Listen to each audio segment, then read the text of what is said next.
The Tuesday after the 4th of July weekend, 1978, was my first day as a staff psychiatrist at the Boston Veterans Administration Clinic.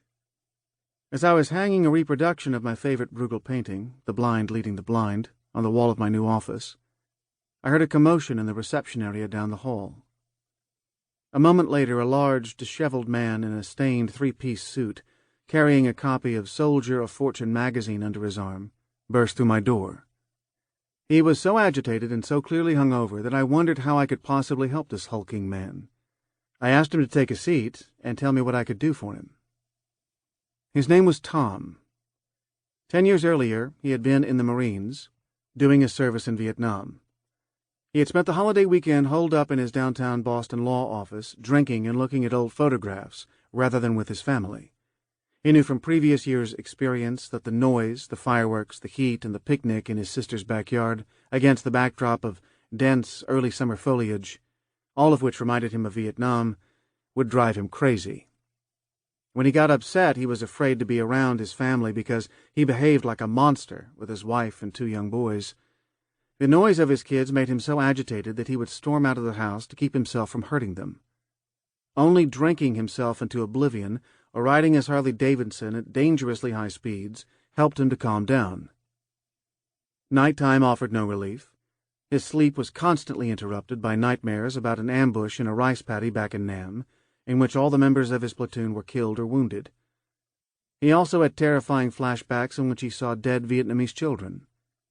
The nightmares were so horrible that he dreaded falling asleep and often stayed up for most of the night drinking. In the morning, his wife would find him passed out on the living room couch, and she and the boys had to tiptoe around him while she made them breakfast before taking them to school. Filling me in on his background, Tom said he had graduated from high school in 1965, the valedictorian of his class.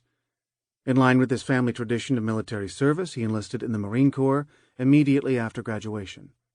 His father had served in World War II in General Patton's army, and Tom had never questioned his father's expectations.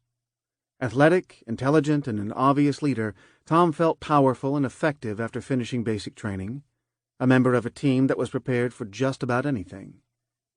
In Vietnam, he quickly became a platoon leader, in charge of 8 other Marines. Surviving slogging through the mud while being strafed by machine gun fire can leave people feeling pretty good about themselves and their comrades. At the end of his tour of duty, Tom was honorably discharged, and all he wanted was to put Vietnam behind him. Outwardly, that's exactly what he did. He attended college on the GI Bill, graduated from law school, married his high school sweetheart, and had 2 sons. Tom was upset by how difficult it was to feel any real affection for his wife, even though her letters had kept him alive in the madness of the jungle. Tom went through the motions of living a normal life, hoping that by faking it he would learn to become his old self again. He now had a thriving law practice and a picture-perfect family, but he sensed he wasn't normal.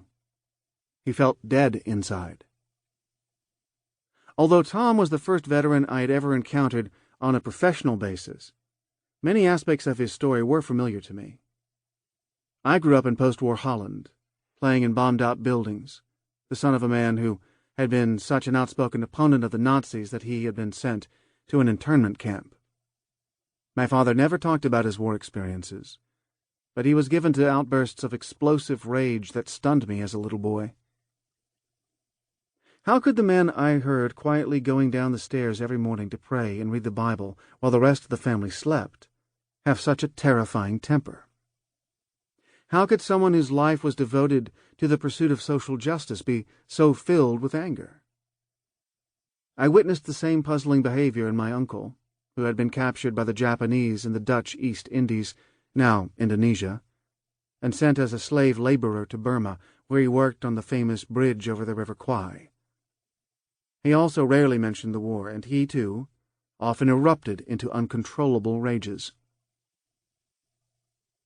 As I listened to Tom, I wondered if my uncle and my father had had nightmares and flashbacks, if they, too, had felt disconnected from their loved ones and unable to find any real pleasure in their lives. Somewhere in the back of my mind there must also have been my memories of my frightened and often frightening mother, whose own childhood trauma was sometimes alluded to, and, I now believe, was frequently reenacted.